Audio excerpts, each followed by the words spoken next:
انور ان كولر اتاخر في التغييرات. يعني احنا بنشيد بكولر بقالنا فتره طويله، هو مدرب كويس، واحنا مش ماتش هيخلينا نغير راينا، هو مدرب مميز، لكن كل المدربين ليهم اخطاء. فانت النهارده بتتقدم 2-0 والامور بالنسبه لك اصبحت في المتناول، عندك تغييراتك يا اخي حتى عشان تريح اللعيبه، عشان حته الاجهاد، تنشط الصفوف، عندك 5 تبديلات تقدر تستخدمهم انا عشان معاك في عشان دي، زي تضيع ما كابتن وقت، حماده حتى وكابتن كفته قالوا عشان صحيح. تضيع وقت لا بيهم. ده انا اقول لك على واحده كمان. وعندك كمان على دكه البدلاء ان اللعيبه تقيله، انت مش هتطلع لعيب نجم وتنزل لعيب قليل، لا انت عندك موجود بره عبد القادر لا يقل عن حسين الشحات، موجود بره قفشه، موجود محمد شريف لا يقل عن كهربا، وخلاص كهربا عمرو خدت السولية اللي انت كابتن عايزه حماده. منه بالظبط وجاب جول، نزل شريف اديله فرصه تلت ساعه، عندك عمرو السولية تنشط الثلاثي بتوع خط الوسط، فعندك كروت رابحه مهمه جدا على الدكه لا تقل عن الموجودين، هيبقوا نازلين بصحتهم، نازلين عايزين يثبتوا نفسهم، هتنشط الصفوف، هتضيع شويه وقت، هتهدي اللعب بتاع الوداد، فكان تقدر تحافظ على 2-0 اللي كانت هتكون افضل بكتير من طب هو كان 2-1. انا بيفكر بس عايز في ايه؟ انا عايز اضيف بس حاجه. اتفضل يا كابتن كفته. حاجه مهمه جدا برضو في مباراه سيراميكا يا كابتن حماده، هو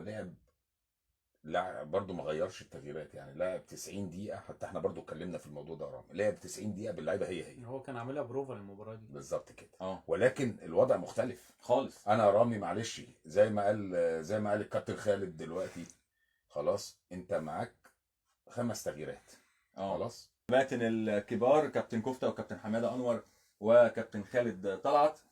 قبل ما نروح للتليفون كنا لسه بنتكلم وبنعدد اخطاء النهارده لمارسيل كولر، لكن هل كلها كانت اخطاء؟ هتكمل لسه في اخطاء؟ لا هو نفس الخطا، بس هكمل فيه في حته بس كده، ان هو زي ما كابتن حماده قال، انت المدرب اللي قدامك دلوقتي عمل تبديلات، فانت الطبيعي لازم ترد على التبديلات دي. يعني انت بادئ بخطه معينه وبتلعب، الراجل اللي قدامك غير خطته وغير طريقه اللعب وغير اللعيبه، فبالتالي لازم انت ترد. هي كرة القدم في الاخر كانك بتلعب شطرنج، لازم صحيح. ترد على التبديلات دي بالتبديلات الثانيه، مش ان الراجل بيغير قدامك وانت قاعد ساكت وبتلعب بنفس الطريقه ونفس الخطه. كولر كان بيفكر في ايه؟ ما دي برضو حاجه محيره. هقول لك كولر حاجه يمكن هتستغربها، اه يعني ما هي جت في دماغي يعني، بس هو الفتره الاخيره جوارديولا بيعمل الحركه دي. جوارديولا في اخر ماتشات مع مانشستر سيتي ما بيغيرش تقريبا خالص، في ماتشات كتيره بيخلص الماتش بدون ولا تبديل، ولما بيغير في الاخر خالص. ما اعرفش هل هي بقى نغمه ان بعض المدربين بداوا يشوفوا جوارديولا هو رقم واحد دلوقتي على المدربين في العالم، فبداوا ياخدوا الصيغه دي. يقلدوا مثلا؟ كان نوع من انواع التقليد، ان انا بعمل زي جوارديولا، ان الطريقه دي ماشيه ناجحه بشكل بس كويس. جوارديولا هو بيعمل كده بيبقى دايس على الفرق اللي قدامه. بالظبط، بس هو دايما هو فعلا عملها، يعني هي ملحوظه مع جوارديولا مع مان سيتي بقاله فتره طويله جدا، ماتشات كتيره ما بيعملش حتى التبديلات، يعني بيخلص الماتش بدون اي تبديل،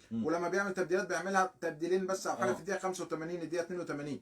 فقد تكون بقى ان بعض المدربين منهم كولر ان هو شاف مثلا الراجل ده ماشي بالطريقه دي ناجحه، فانا بقى اعمل زيه. وارد تكون دي فكره، انا مش لاقي لها تفسير علمي يعني غير كده. تفسيرك ايه يا كابتن كفته للنهارده اللي عمله مارسيل كولر وتاخره وانه يستنى يكون رد فعل مش فعل؟ يعني انا ليه وحتى بقاش رد فعل، هو الراجل قدامه غير حتى رد الفعل بتاعه ما اتعملش صحيح. بص